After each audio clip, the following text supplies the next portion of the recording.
Allahabad high court की Lucknow bench ने शिक्षा विभाग को बेसिक शिक्षा विभाग को एक बड़ा झटका दिया है, जिसमें शिक्षकों ने समायोजन के लिए याचिका दायर की थी। उस याचिका को लखनऊ बेंच ने मानने से मना कर दिया है। तो इस वक्त मैं शामली जनपद के बेसिक स्कूल में पहुंचा हूं, जहां पर कुछ शिक्षक मेरे साथ मौजूद है। वास्तव में समायोजन क्या है और क्या वास्तव में समायोजन होना चाहिए, अगर होना चाहिए तो उसमें किस स्तर के टीचर्स होने चाहिए, वो इनसे बात कर लेते हैं। मैडम, क्या नाम है आपका? मोनिका। मोनिका जी, ये बताइए वास्तव में समायोजन क्या है?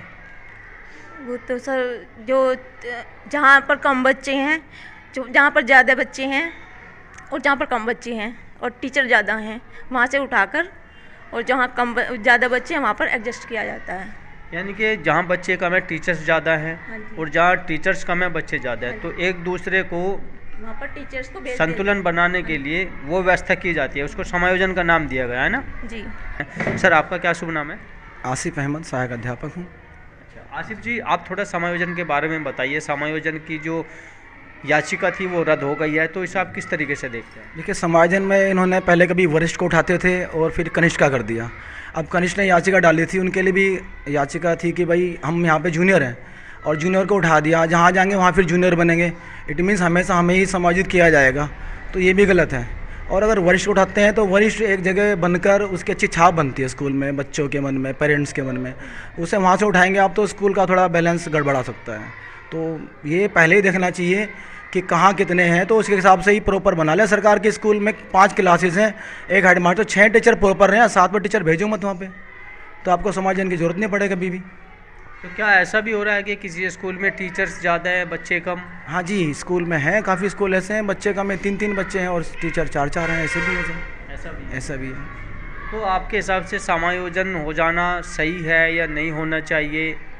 नहीं, समायोजन हो तो, लेकिन जैसे प्रॉपर बीच में होना, या पहले देख ले सरकार, ज़्यादा अच्छा है कि टीचर भेजे मत, ज़्यादा मत करें वहाँ पे कि समायोजन की कंडीशन ही क्रिएट हो, तो अच्छा है कि पढ़ाई कर लें। बच्चे के भी दिमाग में टीचर की अच्छी छाप बन जाती है, बीच में छोड़ना तो काफ़ी दिक्कत होती है। समायोजन मेरे हिसाब से तो होना तो चाहिए, क्योंकि कहीं बच्चे बहुत कम हैं और टीचर बहुत ज़्यादा हैं, तो होना तो चाहिए। लेकिन ये है कि थोड़ा नियम के अनुसार हो जाए तो वो अच्छा है, तो कि पहले से ही सरकार इसी के अनुसार भेज दे।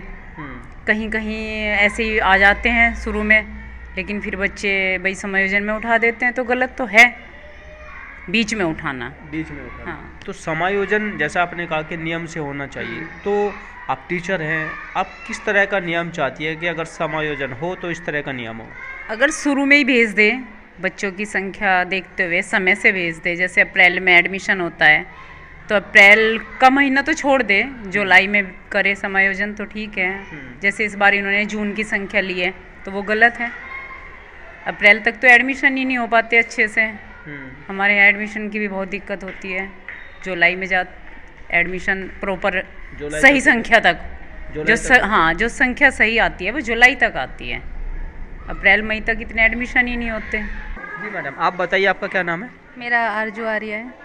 अंजू जी, ये बताइए जो प्राइमरी स्तर है और जूनियर स्तर है, तो इसमें शिक्षकों का बच्चों के जो छात्र हैं यानी कि उनके अनुपात के साथ कितने शिक्षक होने चाहिए? प्राइमरी में भैया शायद 30 का 1 है, 30 बच्चों पे 1 टीचर, और जूनियर में 35 पर 1। स्कूल के प्रिंसिपल हैं, उनसे भी बात कर लेते हैं, क्योंकि बेसिक शिक्षा स्कूल में मैं पहुंचा हूं, तो उनसे बात कर लेते हैं। सर, आपका क्या शुभ नाम है? रविंद्र कुमार।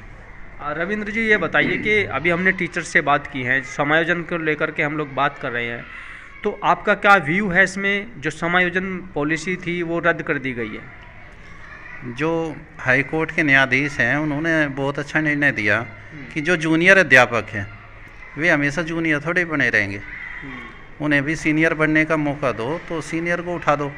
लेकिन मेरे हिसाब से इस साल का समायोजन बहुत ही गलत तरीके से हुआ था, क्योंकि हमारे यहाँ बेसिक के स्कूलों में छात्र संख्या जो है 30 सितंबर तक प्रॉपर होती हैं। और अब के जो संख्या लगाई इन्होंने 30 जून की लगाई है। 30 जून में उससे पहले ग्रीष्म अवकाश की जो छुट्टियां हैं वो भी आ जाए, तो मुश्किल से 1.5 महीने का टाइम मिला एडमिशन के लिए। और मोस्टली यहाँ पे थोड़ा जो अनुसूचित वर्ग है, पिछड़ा वर्ग है, उसके बच्चे आते हैं, तो वे भट्टे पे भी जाते हैं या मजदूरी का टाइम है, अप्रैल से लेके मई तक का भट्टे का और मजदूरी का टाइम है, तो उसमें वे बच्चे आ नहीं पाते जो वे जुलाई के आसपास आते हैं। तो जैसे अभी आप समायोजन की मैं बात कर रहा हूँ, तो समायोजन में बच्चों पर क्या फ़र्क पड़ता है? सबसे ज़्यादा तो यही फ़र्क है, देखो हम भी बच्चे रहे, अगर टीचर हमें पूरे साल पढ़ाएगा तो उसके हम भी आदी हो जाते हैं और बच्चे भी आदी हो जाते हैं, और अगर कोर्स पे भी फ़र्क पड़ता है। और अगर टीचर बीच में जाएगा तो बच्चे भी डिस्टर्ब और टीचर भी डिस्टर्ब। जो टीचर छोड़ के जाएगा वो दूसरे स्कूल में एडजस्ट होने में कई महीने लगेंगे और बच्चों को भी डिस्टर्ब ही रहता है। ये तो देखो अगर टीचर छुट्टी भी लेके चला जाता है तो बच्चे फिर भी डिस्टर्ब हो जाते हैं अगर लंबी छुट्टी ले लेते हैं। धन्यवाद सर हमसे बात करने के लिए। देखिए, मैं शामली के एक बेसिक स्कूल में पहुंचा था, जहां पर मैंने स्कूल में जो शिक्षक हैं उनसे और जो स्कूल के प्रधानाचार्य हैं उनसे बात की है।